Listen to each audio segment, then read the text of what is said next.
Breaking news చూస్తున్నాము. కరాచీ పోర్టుపై అటు డ్రోన్లతో దాడికి దిగింది భారత్. అయితే ప్రస్తుతం భారత్ వాయుసేన అయితే రంగంలోకి దిగింది. దీంతో కరాచీ పోర్టును మొత్తం ధ్వంసం చేసింది. డ్రోన్లతో కూడా దాడులకి దిగుడుతూ మొత్తం కరాచీ పోర్టును అయితే కూల్చేసింది.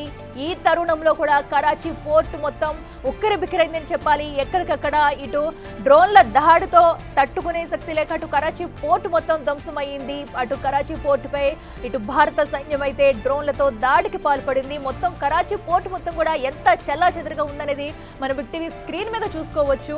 సో వరుస బాంబుల దాడితో అటు డ్రోన్లతో కూడా కరాచీ పోర్టుపై విరుచుకుపడింది భారత సైన్యం అనే చెప్పాలి.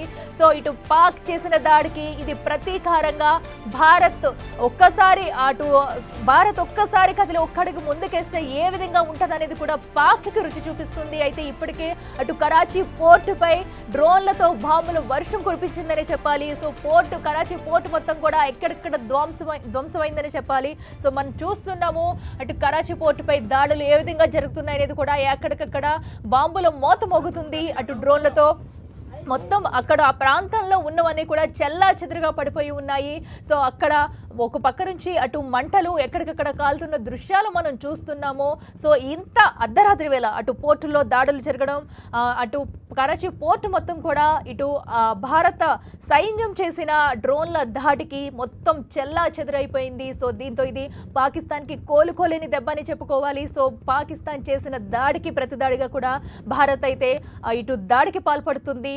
ప్రస్తుతం అక్కడున్న వాటన్నింటినీ కూడా అటు డ్రోన్లను ఎదుర్కొనేందుకు ఇటు భారత్ కూడా డ్రోన్లతో అటు కరాచీ పోర్టుపై కూడా దాడులకు పాల్పడింది.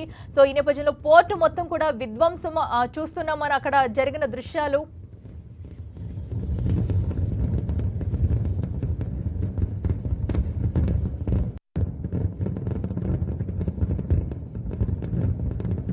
మనం చూస్తున్నాము అటు పాకిస్తాన్ దాడులను తిప్పుకొడుతూ కూడా భారత్ అయితే అటాక్ చేసింది. ఈ నేపథ్యంలో కరాచీ పోర్టుపై అటు డ్రోన్లతో అటు ప్రయత్నం చేసింది. ఆ డ్రోన్లతో కరాచీ పోర్టు పైన అటాక్ చేసేందుకు భారత్ అయితే ప్రయత్నించింది. ఈ నేపథ్యంలో అక్కడున్న కరాచీ పోర్టు ప్రస్తుతం ఎలా ఉందనేది కూడా మనం చూస్తున్నాము.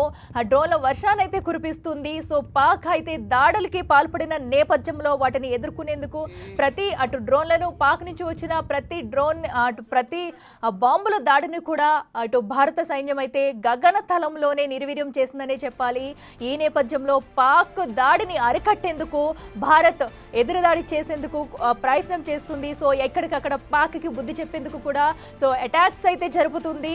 సో ఇటు భారత పౌరులకి ఎలాంటి ఆటంకం కలగకుండా ధైర్యం చెప్పుకుంటూ ముందుకెళ్తుంది. సో ప్రజలను కూడా ఎక్కడిక్కడ అలర్ట్ చేస్తున్నారు.